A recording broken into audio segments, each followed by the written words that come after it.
Fishhawk Falls near Seaside in the Coast Range of Oregon. Yellow wild pestilent flowers in the Coast Range of Oregon.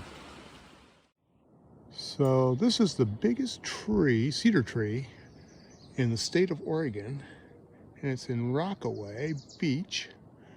And when I was growing up here in Rockaway, there were lots of these big trees around, but to quote Joni Mitchell, they've kind of been put in tree museums. But thank God they put at least one in there because it is very cool. Well, here we are at Point Merriweather on the Oregon coast, not too far from Hug Point.